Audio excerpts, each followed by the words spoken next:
and this is, with video, right? So no, I just say also to myself, like, this is with video. This is where people see you. And you're like, oh, these are the people that we always listen to. Um, Podcast. Sorry, I know we're recording, but we talked about this, but I have to remind myself every time.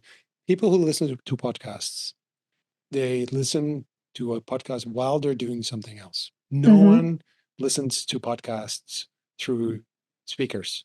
It's in their, they Mm, have ears, they have their headphones on, and they're doing something else. So it's very personal. So you're in their head, basically. You're in their ears, literally, yeah.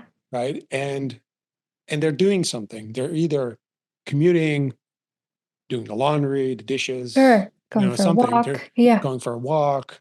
That's what they're doing. And so it's a very one-on-one, very personal. So you're speaking directly into their brain. Wow. What a privilege. Yeah. So With that said, no with that pressure. said, yeah. Hmm. Yeah. Well, thanks for inviting us and Alan Moore into your brain today. Yeah, exactly. Yeah. Alan Moore is an author, an artist, a musician, a dancer. He's a designer, Philosopher, storyteller, storyteller. Yeah.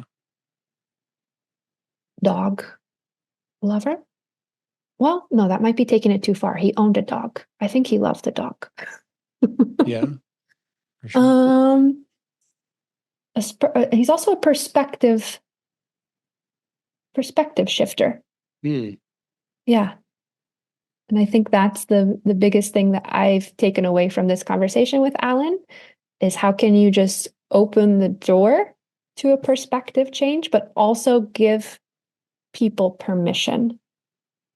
And that's hard to think about for myself. If I say, okay, what is my perspective? How can I open the door on my own perspective? I think we really need other examples or stories outside of ourselves to help invite us to open that door.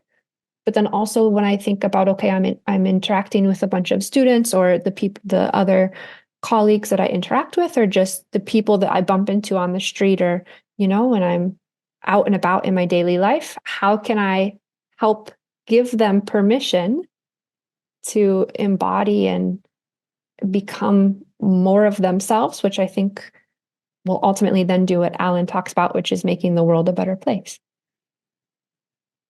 Yeah, giving permission and giving options, and yeah. So Ellen is the creative leader, the Mm-hmm. person that gives you an alternative, that gives you a different option that you didn't know was out there. And through language and through stories, um, and opening these doors of perception.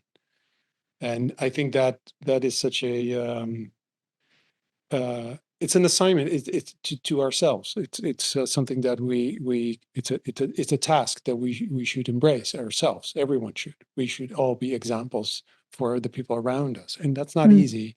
Mm-mm. But if you can do it, it is really, I think it's really important. I think that's the only way we can change the world, Mm. by being an example. And not, that's not meant as arrogant. Oh, I no, it's actually not. It's like the opposite of that. It should be, at least. It's Yeah, actually giving the option of not being sort of perfect, it's and right. yeah, yeah, and really making me reflect. Like, what is it that I want to? What is it about myself that I want to be sharing with the world? But also, is there anything that I need to adjust? Yeah.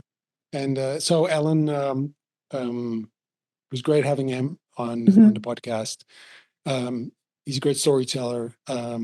He is a great philosopher in that sense, because he can take things to a different level, right? So a very meta level, but also bring it down to stories that are, Mhm. you know, understandable and relatable. And so we were, and when you listen to the podcast, I think you can tell that we were quite sort of, I don't know, trying to find our words every now and then, and trying to find when, what should we, how do we how did we respond to this? Because Yeah. like, whoa, this is Still really, processing. My brain is buffering. yeah. Yeah. So we're processing slower than he can talk. So yeah, Yeah. which is great. So anyway, I hope everyone will enjoy this podcast. Yeah. Enjoy.